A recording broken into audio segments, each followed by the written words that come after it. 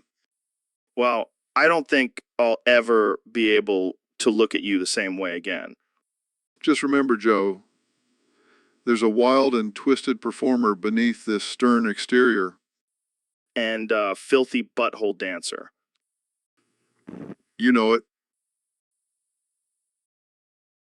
So, Jamie, I heard you tried to master the art of Tizo while Neil was dealing with his copper foreskin. Yeah, man, it was intense. I was just trying to keep up with Neil and his freakishly flexible foreskin. That's some next level shit. Did you manage to get it down? Nah, man, I couldn't even get close. My ballsack was just shaking in fear. Sounds like Neil has some serious skills. Did he teach you anything? Yeah, he showed me how to stretch my foreskin like a rubber band. But then he got all buttered about pushing boundaries and left me alone. Classic Neil move. He's probably off muttering to himself about his superior foreskin. And then he starts squealing like a pig at 2 funerals. It's like he's trying to prove something. Well, at least he's not screaming like a little girl. That would be embarrassing. Oh, he definitely screams like a little girl when he's trying to master Tizo. It's a whole new level of pain.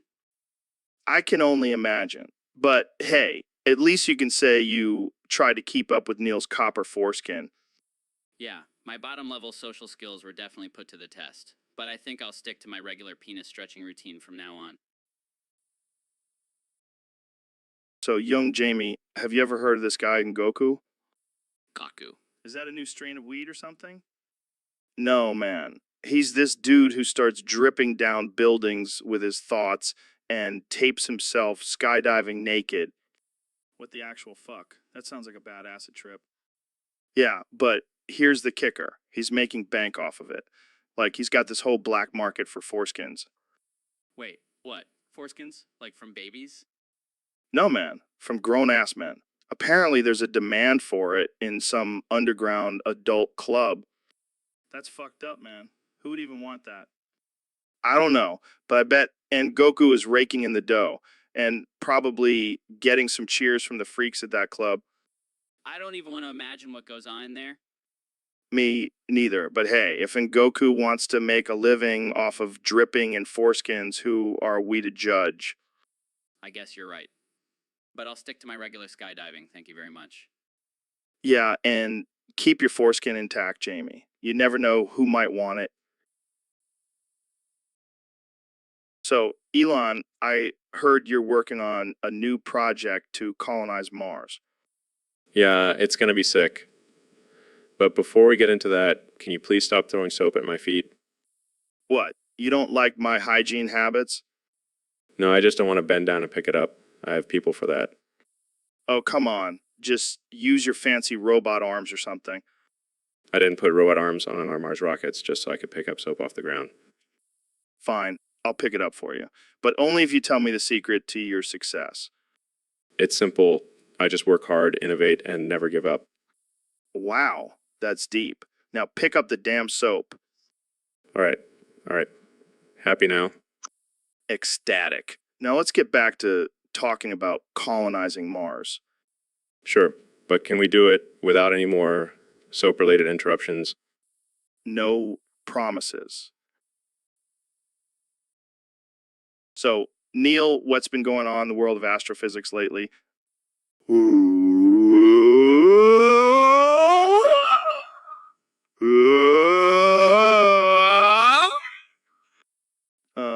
Yeah, I noticed you've been doing that a lot. What's with the extra Oz?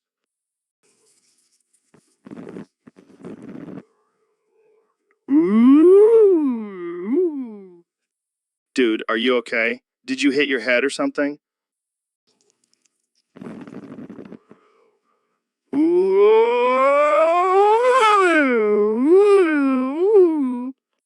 Seriously, stop it. It's getting annoying.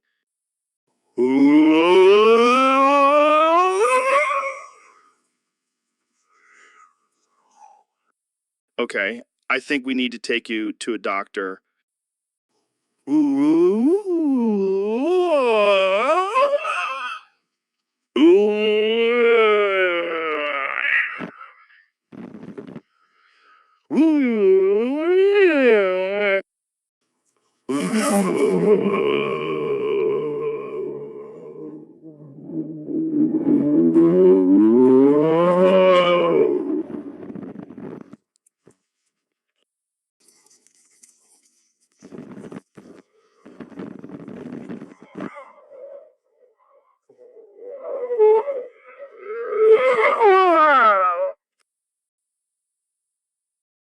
So, Mr. Breast, I heard you recently got some plastic surgery done. That's right, Joe. I wanted to enhance my natural beauty and appeal to a wider audience. Well, I have to say, those are some big mommy milkers you got there.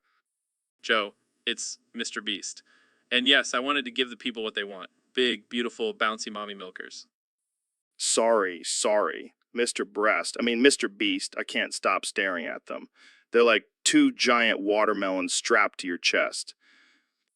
Thanks, Joe. I'm glad you appreciate them. But let's not forget about my new nose. I had it reshaped to resemble a pair of lips. Wow, that's something. So what inspired you to get all this work done?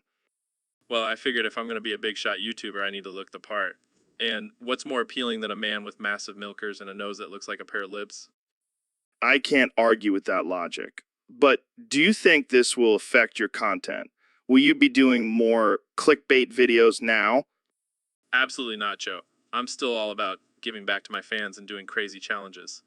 But now I'll just be doing them with my new and improved assets. Well, I'm sure your fans will appreciate it. But I have to ask, how do you feel about all the haters and trolls who will inevitably make fun of your plastic surgery? Honestly, Joe, I couldn't care less. Haters gonna hate, but I'll just keep on flexing my big mommy milkers and laughing all the way to the bank. Well, there you have it. So, David, welcome to the Joe Rogan Experience. Or should I say, the David Goggins podcast. Thanks, Joe. It's an honor to be here. But let's be real, this show was always missing something. And that something is me. Yeah, I mean, I've had some crazy guests on here, but you take the cake. You're like human version of pre-workout supplement.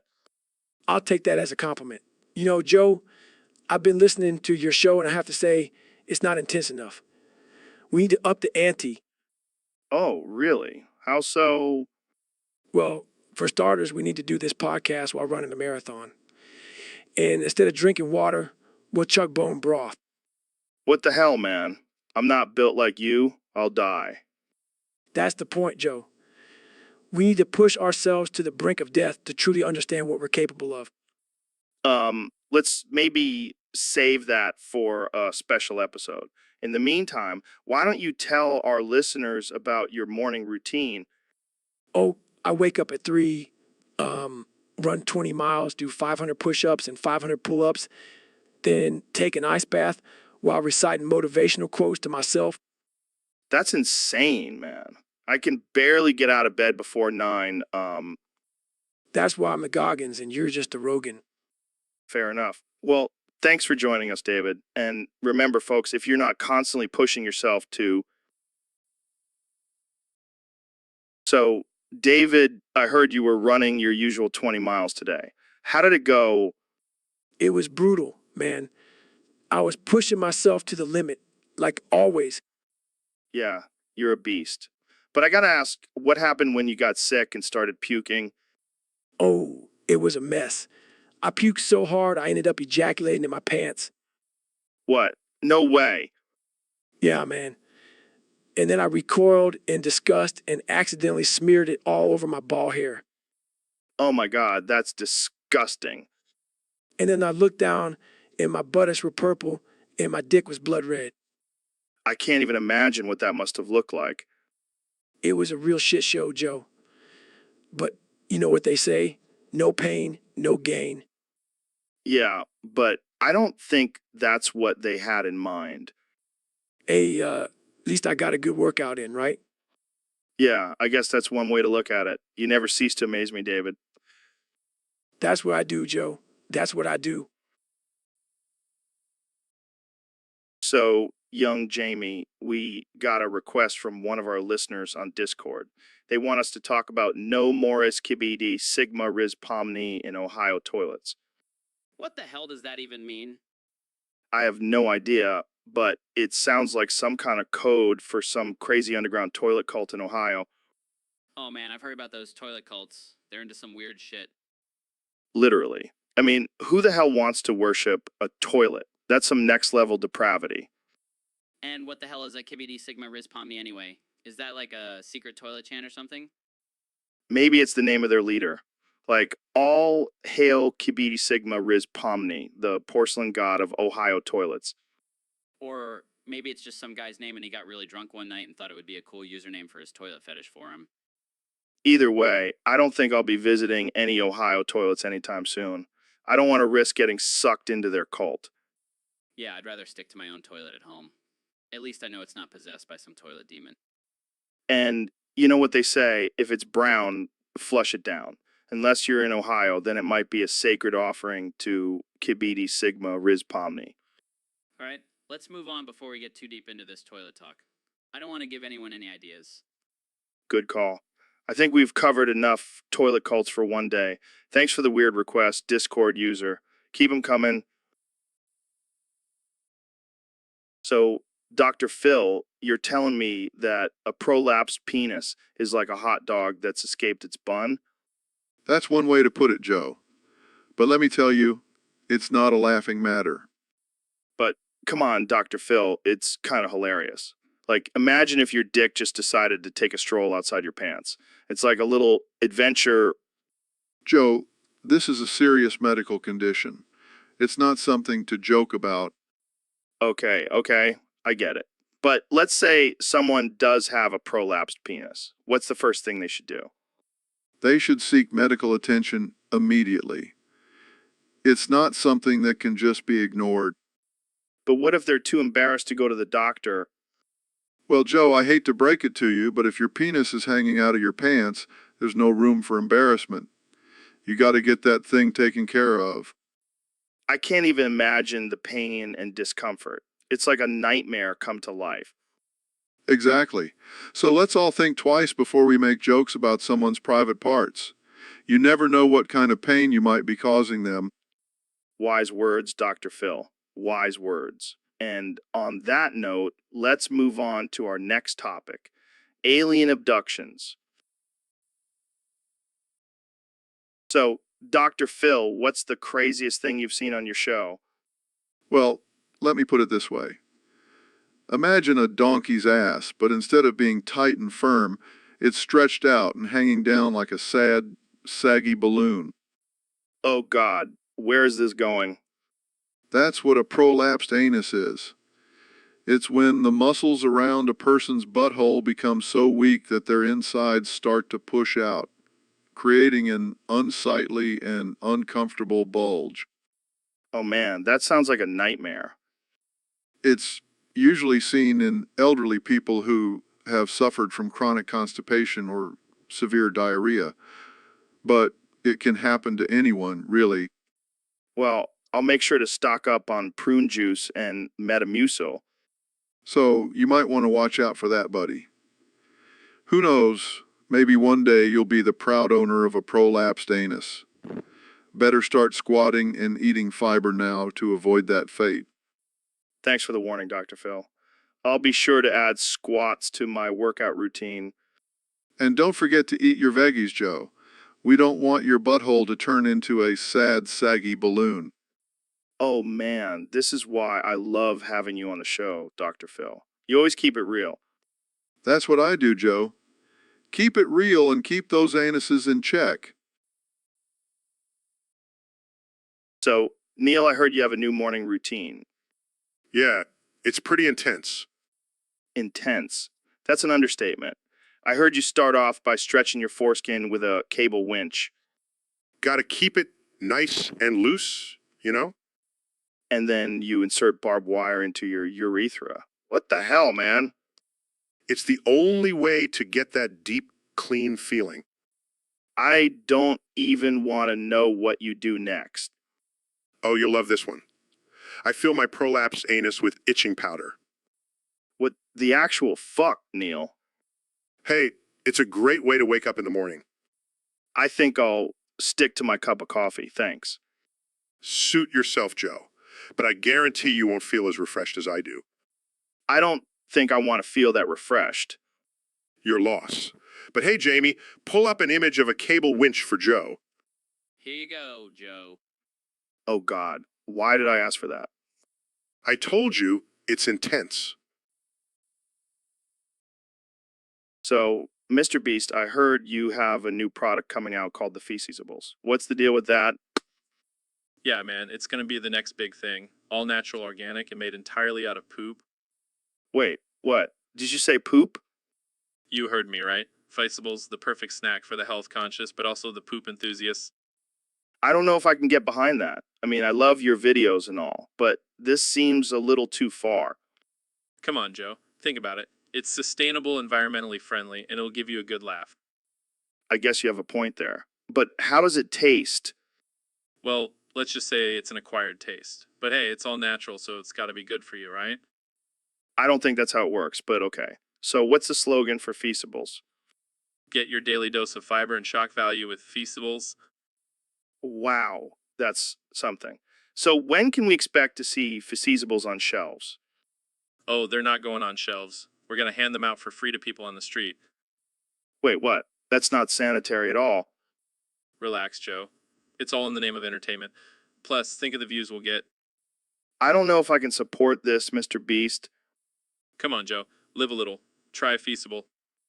I think I'll pass. But hey, maybe I'll recommend it to my enemies.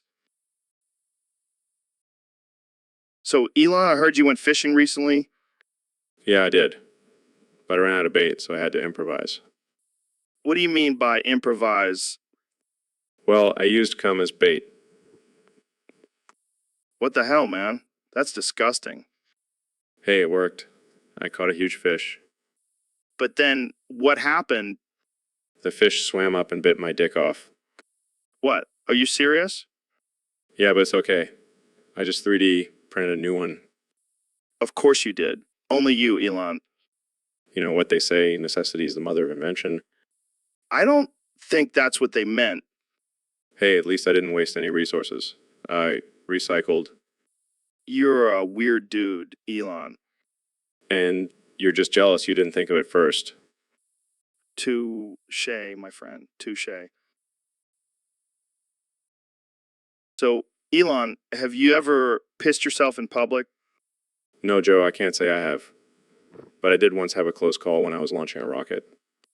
Oh man, I can only imagine the look on your face when you thought you were about to let loose in your spacesuit. It wasn't funny at the time, Joe. But now, looking back, it's pretty hilarious. Well, I can top that. one time I was on stage doing stand-up and I had to pee so bad, but I didn't want to interrupt my set. So I just let it flow and kept going. That's disgusting, Joe. You're lucky you didn't electrocute yourself with all that equipment on stage. Yeah, it was a risk I was willing to take for the sake of comedy.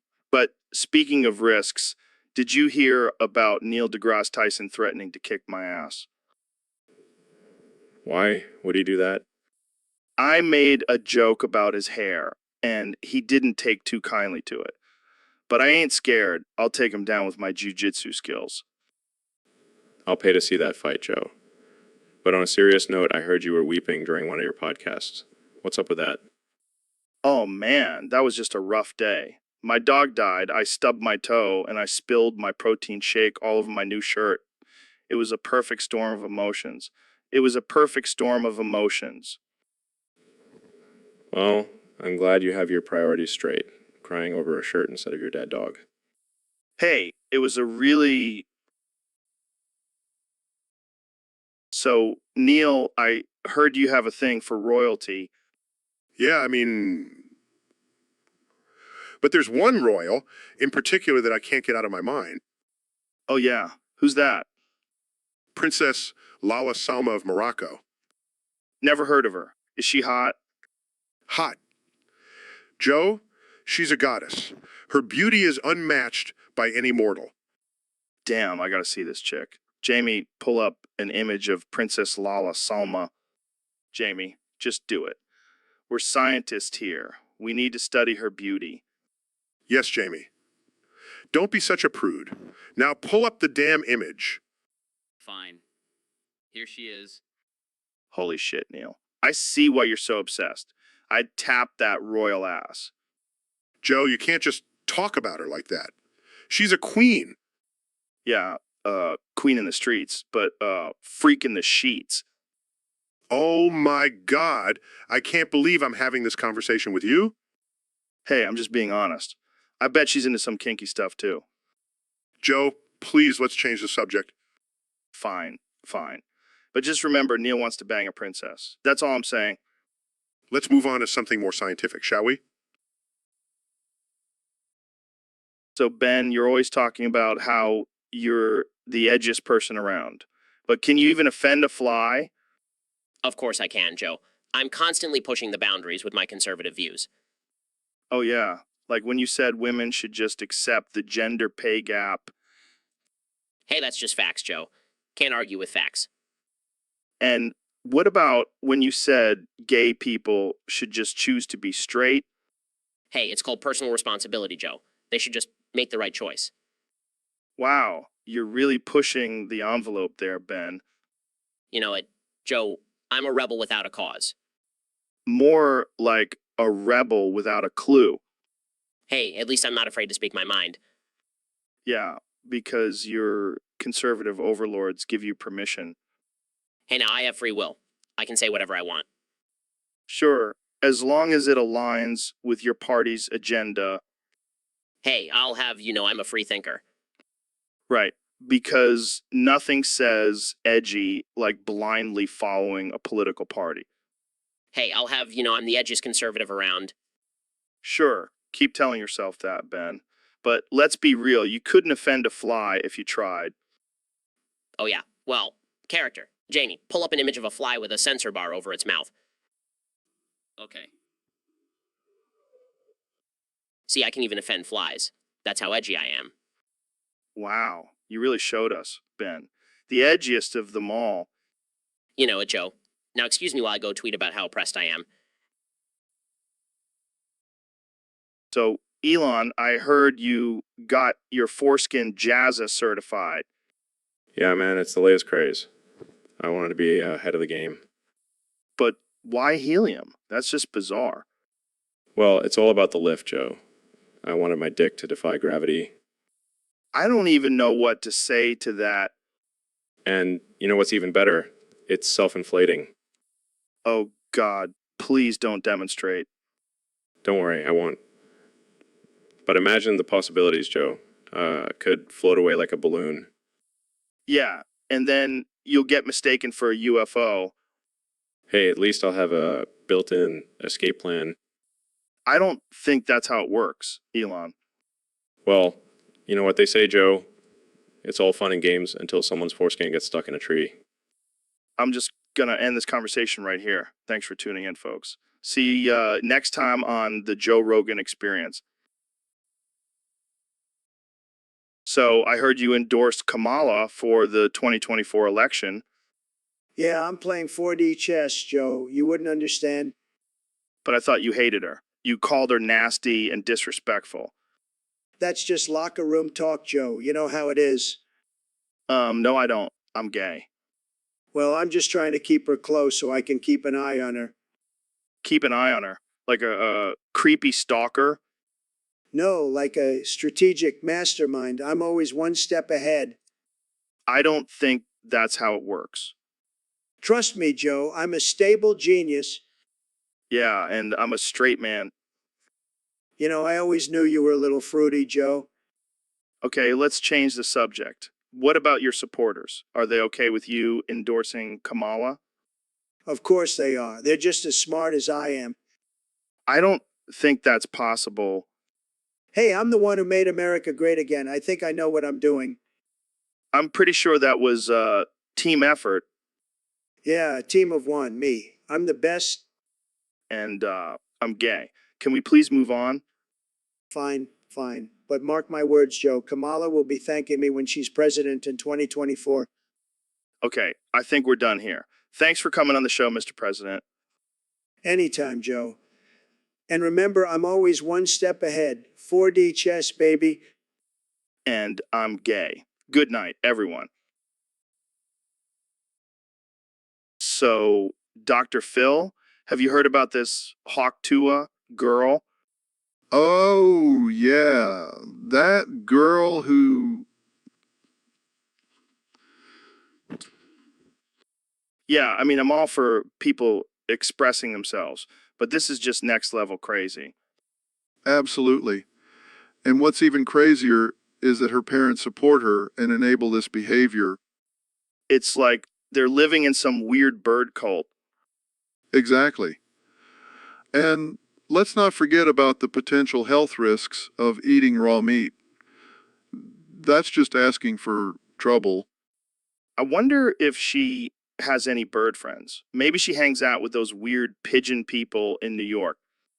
Oh, God, don't even get me started on those pigeon people. They're a whole other level of crazy. But seriously, what do you think is going on in this girl's head? Well, it's clear that she's struggling with some serious mental health issues. And I hope she gets the help she needs before it's too late. Yeah, I mean, I don't want to make fun of her, but this is just too bizarre not to talk about. Agreed. And maybe we should also talk about her parents and their role in all of this. Definitely. But for now, let's just sit back and enjoy the absurdity of it all. Sounds good to me. Jamie, pull up an image of a hawk eating a steak. So, Donald, I heard you've been feeling a little down lately. Yeah, Joe, I miss my old buddy Joe Biden. We used to have so much fun together. Well, don't worry, I'm here to cheer you up. I'll be your Joe Biden for the day. Really? You'll be Sleepy Joe for me? Sure, why not? I'll even put on a wig and some aviators for the full effect. Oh man, this is gonna be great. I can finally have a conversation with someone who doesn't constantly interrupt me. Come on now, Donnie. Let's not get too carried away. That's perfect. And you know what, Joe? I miss your hugs. Oh, Donnie, you know I'm a hugger. Come here, you big orange teddy bear. Oh, this is just what I needed. Thank you, Joe. No problem, man. Just remember, I may be a Democrat, but I'll always be your friend. You know what, Joe? You're not so bad after all. Yeah, I know. Now let's go grab some burgers and watch Fox News together. So, Neil, what about that kiss that you gave me on the last episode? I just can't stop thinking about it. Joe, it was just a friendly gesture. A little peck on the cheek. Don't read too much into it. But Neil, it felt like so much more. Like there was some cosmic connection between us. Joe, I think you've been smoking too much of that DMT. But seriously, Neil, I can't get it out of my head. I've been dreaming about it every night. Joe, I'm a married man. And you're a married man. Let's keep it professional. Oh, come on, Neil. Don't be such a buzzkill. Let's just embrace the love between two bros. Joe, I have a PhD in astrophysics. I don't have time for this nonsense. Fine, be that way. But just know that I'll always have that kiss in my heart. And I always have this restraining order in my hand. Now let's move on to something more scientific, shall we? So, Dr. Phil, I heard a crazy theory that you're not actually a doctor. Well, Joe, I hate to break it to you, but that's not a theory. It's a fact. What? You mean to tell me that you've been lying to us this whole time? Oh, I'm not lying. I'm just playing a role like any good actor. But why? What's the point of pretending to be a doctor? It's all part of Big Pharma's master plan, Joe. They hired me to inspire people to go to medical school and become doctors. Oh, because we definitely need more doctors in this world. Exactly.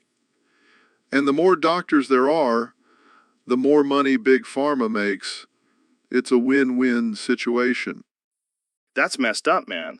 You're basically just a puppet for the pharmaceutical industry. Hey, I prefer the term motivational speaker. Thank you very much. Right? Because nothing gets people more motivated than a fake doctor. Hey, I may not have a medical degree, but I've got a degree in making people believe in themselves. So, does that mean I can start calling you Dr. Phil, the motivational speaker now? I like the sound of that. It's got a nice ring to it. Well, there you have it, folks. Dr. Phil is not a doctor, but he's damn good at pretending to be one. And that's all that matters in this crazy world, Joe.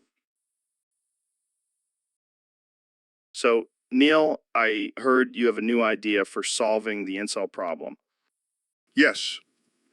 Joe, I believe the government should provide state-sponsored girlfriends for incels. State-sponsored girlfriends? Like they get assigned a girlfriend by the government? Exactly. It's the perfect solution. We can call it the Incel Assistance Program. I don't know, Neil. That sounds a little dystopian. Oh, come on, Joe. Think about it. These poor incels are just misunderstood. They need some lovin' from the government. I don't think that's how it works, Neil. Plus, what about the women? Are they just going to be forced into relationships with these guys? Oh, don't worry about that. We'll just use some advanced astrophysics to calculate the perfect match for each incel. I don't think that's how love works, Neil. Love? Who said anything about love? This is just a temporary solution to keep these guys from going on shooting sprees. Wow, Neil, that's dark. Hey, I'm just trying to save lives here, Joe. Plus, think about the boost to the economy. More dates means more restaurants and movie tickets sold. You really thought this through, huh? Of course. I'm a genius, Joe. Now let's get this program started. I have some incels in mind already. I don't even know what to say to that, Neil. I think we should just end this conversation here before it gets any more unhinged. So, Neil, I heard you have a strange tickling fetish. Oh, yes. Joe, it's quite peculiar. I just can't resist the sensation of peanut butter being sucked off my toes. What the hell, man? That's some kinky shit. I know, but it's just so satisfying. Do you have a safe word for when things get too intense? Yes, it's tickle my toes with peanut butter and suck them dry, followed by 100 A's in a row. Oh my God, that's ridiculous. How do you even remember all that? Let's just say I've had a lot of practice. I can't even imagine what your safe word would be for a foot massage. Oh, that's easy. Rub my soles with Nutella and lick them clean, followed by 100 BS. This is too much, man. I can't handle it. Well, you know what they say, Joe. You can't knock it until you've tried it. I'll pass. Thanks. But hey, whatever floats your boat, Neil. And let me tell you, Joe, my boat is sailing straight to Pleasure Town. Tickle my toes with peanut butter and suck them dry.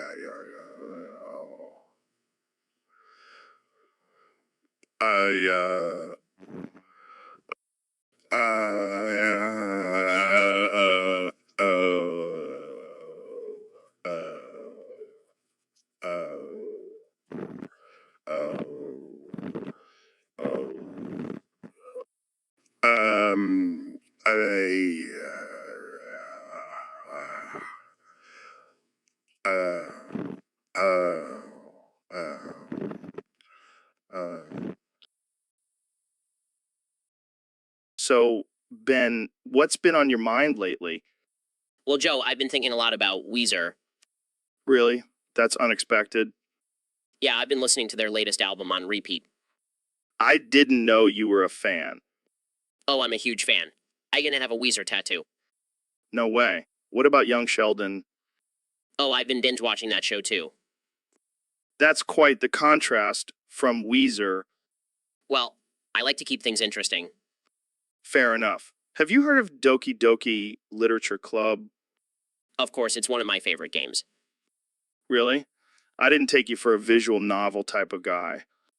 Oh, I'm a man of many interests. Plus, the psychological horror aspect really gets me going. I can tell. You seem like you're really into it. Oh yeah, I could talk about Weezer, Young Sheldon, and Doki Doki Literature Club for hours. I'm sure our listeners would love that. Jamie, pull up an image of a Weezer concert, Young Sheldon, and Doki Doki Literature Club all happening at the same time. Well, it should. Make it happen, Jamie. All right, let's move on to a different topic before things get too weird. So, Neil, I heard you have a recipe for making soap. Yes, Joe. It's a simple yet effective recipe. Wait, let me get a pen and paper. No need, Joe. Just listen and learn. But I have the memory of a goldfish. Can we go back to the first point? Joe, you can't even remember to put on pants in the morning. Just listen. Okay. So what's the first ingredient? Human fat. What the fuck, Neil? Are you serious? Of course, Joe. It's the most natural and sustainable source of fat.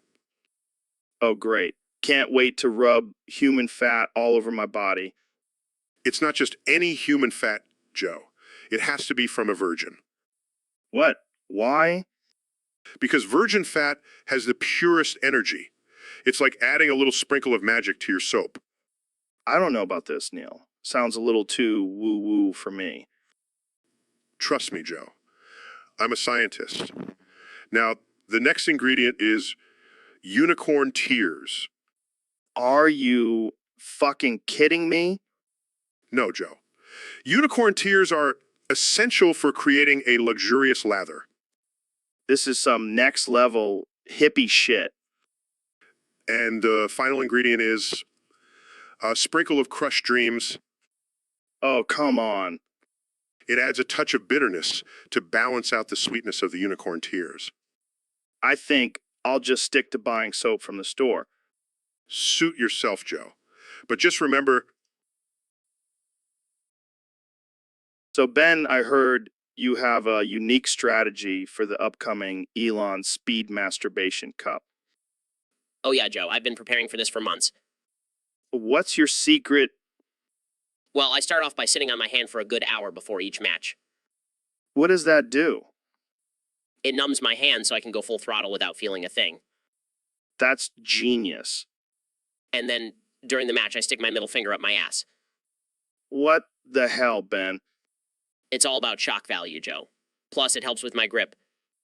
I don't even want to know what you do for the finals. Let's just say, I have a special lube made from Elon's rocket fuel. That's disturbingly impressive. Hey, whatever it takes to win, right? I don't think Elon had this in mind when he created the competition. Well, he should have specified the rules then. I can't wait to see you in action, Ben.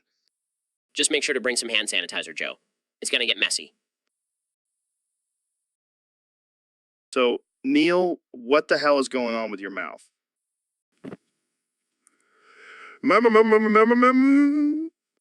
Dude, are you eating peanut butter or something?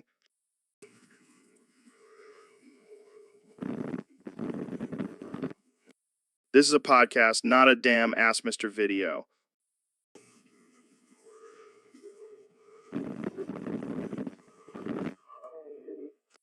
Seriously, can you stop with the excessive HS? It's creeping me out.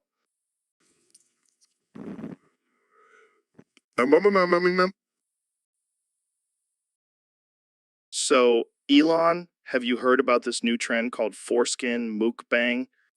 Foreskin mukbang. Is that like when you eat a bunch of foreskin on camera? Yeah, it's all the rage on the internet. People are making videos of themselves eating foreskin and getting millions of views. That's disgusting, but also kind of intriguing.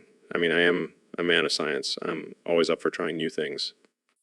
Well, I have a proposition for you. How about we do foreskin mukbang together on this podcast? Are you serious? In All right, let's do this. I have a plate of freshly cut foreskin right here. Oh boy, I can't wait to sink my teeth into some chewy, stretchy foreskin. Dude, that's so gross. Hey, I'm an innovator. I'm always pushing boundaries and trying new things. And who knows, maybe we'll discover some new benefits of eating foreskin. Yeah, like growing a third arm or something. Or maybe it'll make me smarter. Could use some extra brain power. I think you have enough brain power, Elon. But hey, let's dig in. This is actually pretty good. It's like a chewy, salty jerky. Oh, God, I can't believe I'm doing this. Come on, Joe. Live a little. Embrace the foreskin. This is definitely one of the weirdest things I've done on this. So, Elon, what's new with you? Not much. Just been busy building rockets and electric cars and calling people bald-ass bitches. Wait, what? Yeah, I've been calling you and Dr. Phil bald-ass bitches on Twitter. It's my new thing. Why are you doing that? I don't know, it just feels right. And I keep adding one more bald ass each time. That's kind of offensive, Elon. Oh, come on, Joe. You're a comedian, you should appreciate a good roast. I don't think calling people bald-ass bitches is a roast. Well, I think it's hilarious. And I have to say, you and Dr. Phil are some bald-ass bitches. Okay, that's enough. Let's change the subject. Fine, fine. But just remember, Joe, you're just one bald-ass bitch away from being a completely bald-ass bitch. All right, that's it. I'm hanging up. Oh, man, I love getting under your skin, Joe. Jamie, pull up an image of a bald eagle. I need to remind myself what a real bald creature looks like. Here you go, Joe. A majestic bald eagle. Hey, that's not cool. I'm not a bird, I'm a billionaire. And bald-ass billionaire at that. You know what, Joe? Starting to think you might be a bald-ass bitch, too. I can't do this anymore. So, Ben, I hear you have a unique diet that includes eating styrofoam. That's right, Joe. It's actually a crucial part of my health regimen.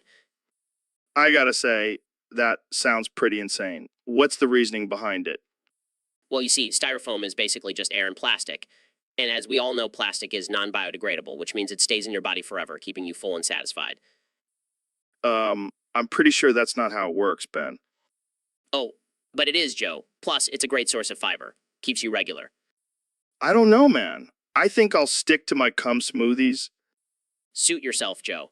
But when the apocalypse comes, I'll be the one surviving on styrofoam while you're fighting over your precious organic produce. Fair point. But what about the chemicals in styrofoam? Oh, I've built up a tolerance to those. My body is like a toxic waste dump and I'm thriving. Well, I can't argue with that. You do you, Ben. That's right, Joe. And you know what they say, styrofoam a day keeps the doctor away. I'm pretty sure that's not a saying. It is now. You're welcome, world. So, Elon, I heard you say that you got inspiration for all your inventions from Spyro. Is that true? Absolutely. That little purple dragon is a genius. I mean, have you seen those fire-breathing skills? That's some next-level shit. But come on, man. Spyro is a video game character. How could he inspire your real-life inventions? Oh, Joe, you underestimate the power of video games. I mean, have you ever played Mario Kart? That's where I got the idea for self-driving cars. Okay, I'll give you that. But what about the flamethrowers? That's all thanks to Spyro's flame breath.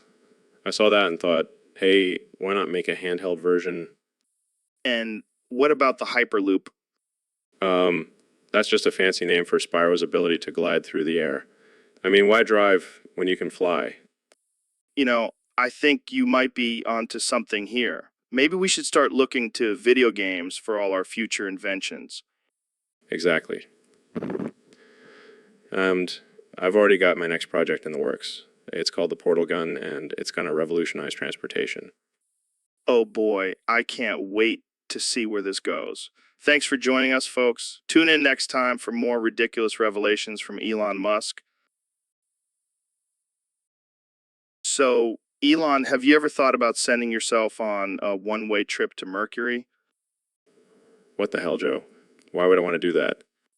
I don't know, man. You're always talking about going to Mars. Maybe you want to spice things up and try out Mercury. Yeah, because nothing screams spice like being incinerated by the sun. Come on, you're Elon Musk. You could probably build a sunscreen suit or something. Yeah, and let me just whip up a sunscreen suit in my spare time. No big deal. Dude, we could make it a reality show. Elon's sunscreen suit adventure. I think I'll stick to my electric cars and rockets. Thanks. Speaking of rockets, have you ever oiled yourself up before a launch? What the hell, Joe? No, I have not. And I don't plan on it. Come on! You got to get that shiny, oiled up look for the cameras. I'll leave the oiled up look to you, Joe. You seem to have it down. Hey, it's all about the presentation, man. I think I'll stick to my boring non-oiled self. Thanks for the offer, though. Suit yourself, but just remember, Mercury is always an option. So, Elon, have you ever taken DMT while designing a rocket? No, Joe. But I've taken some acid while coding. That's wild, man. Speaking of wild, I'm going to take off my shirt. Wow. Look at those gains, Joe. Yeah, I've been hitting the gym hard. Got to stay jacked for all those UFC fights. Do you think I could get a workout routine from you? Sure, but you might want to put on some sunscreen first. Sunscreen? Yeah, because you're about to get burned by these hot muscles. Oh man, you're killing me, Joe. But seriously, have you ever thought about putting a gym on Mars? Actually, yes. Been working on a prototype for a zero-gravity workout machine. That's insane, man. You're like a mad scientist. Thank you, Joe. Now, can we get back to talking about your abs? Sure, but only if you promise to send me to space on one of your rockets. Deal. But I might need some help with my workout routine first. I'll make sure to bring some extra sunscreen for you. So, Elon, have you ever thought about the foreskin of a frog? No, can't say that I have, Joe. Joe. Well, let me tell you, it's a real game changer. I mean, we're talking about gay frogs here. Gay frogs? Are you serious? Oh, I'm dead serious. I've been conducting some experiments, and let me tell you, these little guys are going at it like there's no tomorrow. And you think it's because of their foreskin? That's my theory. I mean, just look at this footage. Jamie pulls up an image of frogs engaging in sexual activities. It's undeniable. Well, I have to say, intrigued. Oh, it gets even better. I've been using lightning bug ass as a lubricant for the frogs, and let me tell you, they love it. Lightning bug ass. How did you even come up with that idea? It's all about pushing the boundaries, Elon. And let me tell you, the results speak for themselves. Jamie pulls up an image of a frog licking a lightning bug's ass, Wow, that's quite the image. right? And you know what they say, frog foreskin plus lightning bug ass equals crazy foreskin stuff. I don't think anyone has ever said that, Joe. Well, they should, because it's the truth, and it's just the tip of the iceberg when it comes to the curious case of crazy frogs, foreskin and gay frogs, foreskin and gay frog. I never thought I'd say this, but I'm starting to see the appeal of studying frog foreskin. That's the spirit, Elon. Now, let's get back to our experiments. I have a feeling we're onto something big here. So, Ben, I heard you have skibby toilet syndrome. Yeah, it's a real pain in the ass. Literally. How does that even happen? Did you do the skibidi dance too hard on the toilet? No, it's a genetic disorder. My ancestors were known for their wild toilet dancing skills. That's some serious family legacy right there. Tell me about it. I can't even take a normal dump without breaking into the skibbity dance. I can just imagine you in the bathroom, legs crossed, doing the skibidi with your pants around your ankles. It's a sight to behold, let me tell you. Do you ever try to hold it in and just let it out in one big skibidi explosion? Oh yeah, I call it my skibbity symphony. It's my signature move. Well, I guess it's better than having the Checho slide call on. Oh god, don't even get me started on that. It's a nightmare on the dance floor. I can only imagine. But hey, at least you have a built-in party trick. Yeah, I'm a hit at all the family gatherings. They call me the skibbity king. And I thought my flatulence was impressive. You truly are a man of many talents, Ben. Thanks, Joe. I'll have to teach you the skibbity dance next time you're over. I can't wait. Skibidi on, my friend. Skibidi one. So, Neil, I heard you have a new way of getting people to connect with the universe. That's right, Joe. It's called group masturbation. Wait, what? Yeah, we all gather around, yell, come and start jerking off together. It's a spiritual experience. That's interesting. Trust me, Joe. You haven't truly felt the cosmos until you've orgasmed in a room full of strangers. I don't know, man. That sounds a little weird. Oh, come on. Don't be such a prude. Embrace the cum, Joe. I'm all for exploring the unknown, but I think I'll stick to DMT trips for now. Suit yourself. But let me tell you, the cum circle is where it's at. I'll keep that in mind for never. You're lost, Joe. More cum for me. Can we change the subject now? Fine, fine. But just remember, cum is the key to the universe. And on that note, let's wrap this up. Thanks for tuning in, folks. Stay weird. So, Neil, I gotta ask, are you secretly Cleveland Brown? What the hell are you talking about, Joe? I mean, think about it. You're both black, you both have that smooth voice, and you're both into science. Oh yeah, because all black people are the same, right? Hey, I'm not saying that. I'm just saying you could pass for Cleveland Brown if you wanted to. Joe, I'm a world-renowned astrophysicist. I don't have time for your ridiculous theories. But imagine if you were Cleveland Brown, you could hang out with Peter and Quagmire and go on wacky adventures. Yes, because that's exactly what I want to do with my PhD. Come on, Neil. Don't be such a killjoy. Fine, I'll play along. What would my catchphrase be? How about that's one small step for man, one giant leap for Cleveland Brown? I can't believe I'm entertaining this nonsense. See, you're already getting into character, This is the dumbest conversation I've ever had. and yet it's still more intelligent than half the stuff we talk about on this show. Touche, Joe. Touche. I knew you had some Cleveland Brown in you. I'm just going to pretend this conversation never happened. Fair enough. But deep down, it's true. So, Elon, I gotta ask, Have you ever made out with a robot? No, Joe. I can't say I have. Well, you're missing out, man. Those metal lips can really get your juices flowing. I'll take your word for it, Joe. But seriously, I've been thinking, I really want a sloppy makeout session with you, Elon. What the hell, Joe? I'm not into that.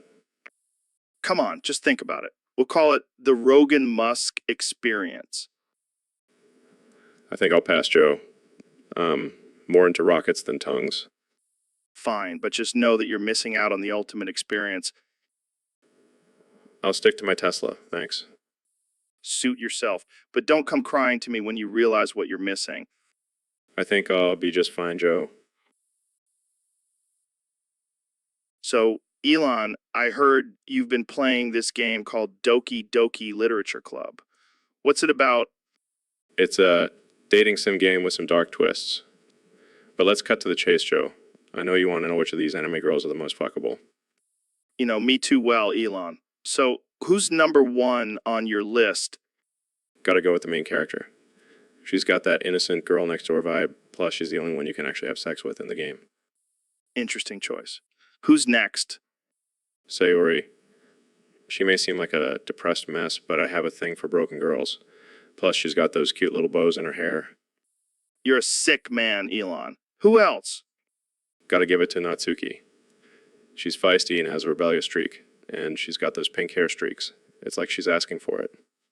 I don't know if I should be disturbed or impressed. Who's number 4? Yuri. She's got that dark and mysterious vibe. Plus, I have a thing for girls who are into knives. You're a walking red flag, Elon. And the last one? Monica.